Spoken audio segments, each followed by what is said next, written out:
अब ये जो अपना नेक्स्ट है cantilever beam carrying point load head free hand. जो अपने पास कैंटिलीवर है, जो हमारे पास कैंटिलीवर बीम है, कैंटिलीवर बीम क्या होती है, एक साइड फिक्स होती है, दूसरी साइड क्या होती है, फ्री होती है। ठीक है, अब इनके अंदर हमें क्या करना है, जो न्यूमेरिकल निकालोगे तो इसके अंदर क्या करोगे, सबसे पहले क्या करना है, आपको इस लाइन को ऐसे ड्रा करना है, इस लाइन से यहाँ तक आ जाना, इस लाइन से यहाँ तक आ जाना। ठीक है, एक बीच में लाइन लगा देना, ये एस एफ का आएगा, ये आपका बी एम का आएगा, मतलब कोई डायग्राम बनेगा इनके बीच में बनेगा। ठीक है, अब क्या करेंगे, मैंने पहले पॉइंट बताया था, रिएक्शन निकालनी है पॉइंट ए और पॉइंट बी की। क्या निकालनी है reaction, point A point B की। एस एफ के अंदर पहले हम पॉइंट निकालेंगे एस एफ के अंदर। ठीक है, मैंने बताया था एस एफ के अंदर निकालोगे, और बी एम की हम बाद में बात करें। एस एफ के निकालने के लिए हमें क्या करना पड़ेगा, सेक्शन बनाना पड़ेगा। जैसे यहाँ पर बी पॉइंट दे रखा है और आगे उसके लोड दे रखा है, बी पॉइंट के आगे दे रखा है। ठीक है, अब इसका बी पॉइंट है उसको राइट हैंड साइड और लेफ्ट हैंड साइड देखना आपको। अब राइट हैंड साइड देखेंगे तो उस पर कोई लोड नहीं दे रखा, राइट हैंड बी के राइट हैंड साइड कोई लोड है नहीं दे रखा, तो इसके क्या हो जाएगा, जीरो हो जाएगा। और लेफ्ट हैंड साइड देखेंगे तो हमें दिख रहा है कि ये डब्ल्यू दे रखा है, उसने लोड दे रखा है। बी पॉइंट जो थोड़ा सा आगे है, ये इसका राइट हैंड हो गया, ये लेफ्ट हैंड हो। राइट हैंड साइड क्या है, हमारे पास जीरो लोड है, और लेफ्ट हैंड साइड के अंदर क्या शो कर रहा है, ये लोड शो कर रहा है, क्या हो जाएगा, डब्ल्यू हो जाएगा। तो अपने पास क्या हो गया, रिएक्शन ये आ गई ना, सॉरी रिएक्शन भी आ गई। सेम रिएक्शन इधर करना है, R A, reaction R A. R के अंदर आप सेक्शन ऐसे देख रहे हो, तो आपका क्या हो जाएगा, इधर राइट हैंड साइड, इधर लेफ्ट हैंड साइड। तो आपको आर ए एल, आपको आर इसका मतलब हुआ रिएक्शन हुए, और एल का मतलब हुआ लेफ्ट। अगर यहाँ मैं आर लिख दूँ, रिएक्शन हुए और राइट, इसको इस फॉर्म में लिखा जाता है। ठीक है, अगर इसको आर ए में निकालूँ तो क्या हो जाएगा, इसकी left side R A left side क्या हो जाएगा, जीरो, राइट साइड क्या हो जाएगा, आर ए आर क्या हो जाएगा, डब्ल्यू। मतलब ये दोनों रिएक्शन क्या होगी, सेम आ गई, तो इसको हम कांस्टेंट बोल सकते हैं। अब ये डायग्राम कैसे बना, आर ए वैल्यू पर जब हमने देखा कि राइट हैंड साइड क्या हो गया, जीरो आई है, लेफ्ट हैंड साइड क्या होगा, कोई लोड आया, कितना आया, पॉइंट बी पर इतना लेंगे।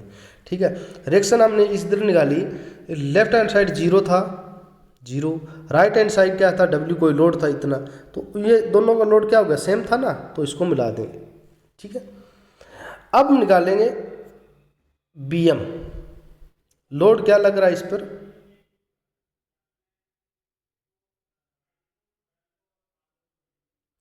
ये इसको बोलेंगे पॉइंट लोड। मैंने बताया ना, इस पर यूडीएल नहीं लगा, पॉइंट लोड लगा है। सबसे पहले आपको साइन कन्वेंशन देना है, और ज़्यादा आपको फॉर्म में नहीं पढ़ना।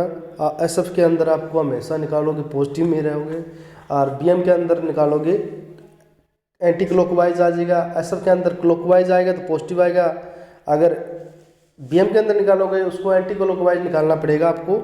इस फॉर्म में आपकी जो रिएक्शन लग रही है, आपका लोड लग रहा है, तो क्या हो जाएगा, नेगेटिव हो जाएगा। ये चीज़ समझ में आई। इस चीज़ को मैं दोबारा समझा देता हूँ आपको।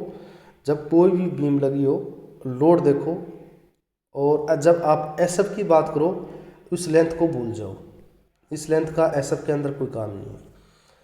आर ए की रिएक्शन निकालो, आर ए आर बी। सबसे पहले हम आर बी की निकालते हैं। ये पॉइंट बी पे नहीं है, पॉइंट बी थोड़ा सा आगे है इस पे जो लोड दिया हुआ है। बी की जब हम निकालेंगे,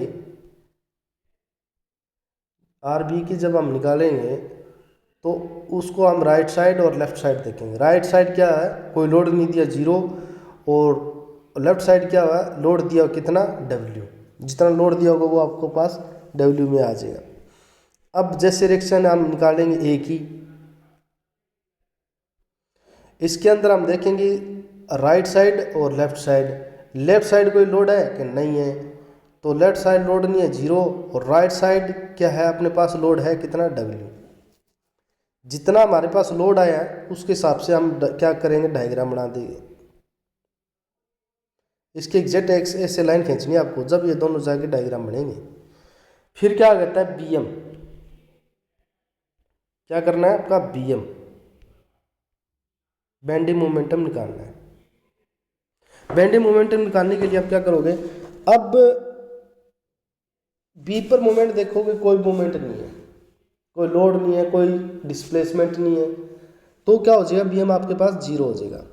अब पॉइंट बी पे देखोगे ना, सॉरी ए पे देखोगे, तो हमारे पास पता है डिस्प्ले फोर्स भी है और डिस्प्लेसमेंट भी है, ठीक है। तो अपने पास ए पॉइंट बीएम क्या हो गया, बीएम पॉइंट बी पे क्या होगा, जीरो।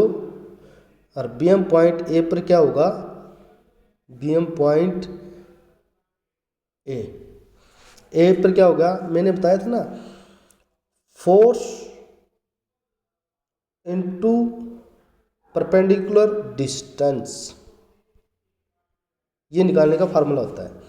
अब पॉइंट ए पर निकालेंगे, बी ए लिख लो उसको, तो ए पर निकालोगे तो फोर्स कितना आता है, डब्ल्यू। डिस्प्लेसमेंट कितना दिया, डिस्प्लेसमेंट मतलब परपेंडिकुलर डिस्प्लेसमेंट का मतलब होता है लेंथ, लेंथ कितनी दी है, एल। और मैंने बताया था अगर बीएम की बात करें तो वो आगे इसके माइनस लगाना है, तो अपने पास डब्ल्यू ए की एल क्या आ जाएगी, एल आ जाएगी, डब्ल्यू एल आ जाएगी। अब इसका डायग्राम बनाओगे डब्ल्यू एल पे, तो बी पॉइंट पर हमने देखा कि कोई पॉइंट नहीं है, जीरो था, जीरो पॉइंट। और पॉइंट ए पर हमने देखा डब्ल्यू एल है, डब्ल्यू लोड एल, मतलब कुछ डिस्टेंस तो आएगा, ये आएगा। इस पॉइंट को इस पॉइंट से मिला दो, तो ये अपने क्या बन गया, बेंडिंग मोमेंटम डायग्राम बन गया, किसके अंदर, नेगेटिव के अंदर। और बेंडिंग मोमेंटम डायग्राम जो एसएफ बनेगा, एसएफ के अंदर बनेगा, ये बनेगा एसएफ और ये बेंडिंग मोमेंटम, ठीक है। ये चीज़ तो डायग्राम थे, और बहुत इजी न्यूमेरिकल है और बहुत ही आसान न्यूमेरिकल है। आपको चीज़ समझनी है कि निकालना कैसे है और करना कैसे है। सबसे पहले कोई डायग्राम दिया होगा, उस दोनों रिएक्शन निकालोगे, और एसएफ के अंदर बीएम के अंदर क्या निकालोगे, मोमेंट निकालोगे। जितना लोड दिया होगा अब इतनी मूवमेंट बढ़ती जाएगी, जितना लोड कम दिया होगा मूवमेंट घटती जाएगी। हमेशा हाई एक चीज़ रखना, अब नेगेटिव और पॉजिटिव के अंदर मस्त फंसना। अगर एसएफ के अंदर हमेशा क्लॉकवाइज होती है और वो हमेशा पॉजिटिव रिएक्शन लेंगे, बीएम के अंदर हमेशा एंटी क्लॉकवाइज होती है, उसकी साइन कन्वेंशन हमेशा नेगेटिव के अंदर लेंगे, ठीक है। ये चीज़ें आप ध्यान रखना। और जो डायग्राम मैंने रिएक्शन बता दी एसएफ के अंदर कैसे निकालना और बीएम के अंदर कैसे निकालना, अगर इन पर कोई प्रॉब्लम आए तो मेरे पूछ लेना। आगे जो न्यूमेरिकल जो मैं कराऊंगा वो न्यूमेरिकल कराऊंगा, न्यूमेरिकल के अंदर आपको और समझ में आ जाएगी कि हमें रिएक्शन निकालनी पड़ जाएगी एसएफ के अंदर, या मोमेंट बीएम के अंदर मोमेंट निकालनी पड़ेगी, वो हमें कैसे निकाल पाएंगे। अगर थ्योरी के अंदर ये क्वेश्चन पूछता है तो आप बता पाओगे। फर्स्ट स्टेप में क्या करेंगे, साइन कन्वेंशन देखेंगे, एंटी क्लॉकवाइज है क्लॉकवाइज है। सेकंड में क्या करेंगे, सबसे पहले पॉइंट देना है आपको एसएफ का पॉइंट, फिर देना है बी का पॉइंट। एसएफ के अंदर जितने प्रोसेसर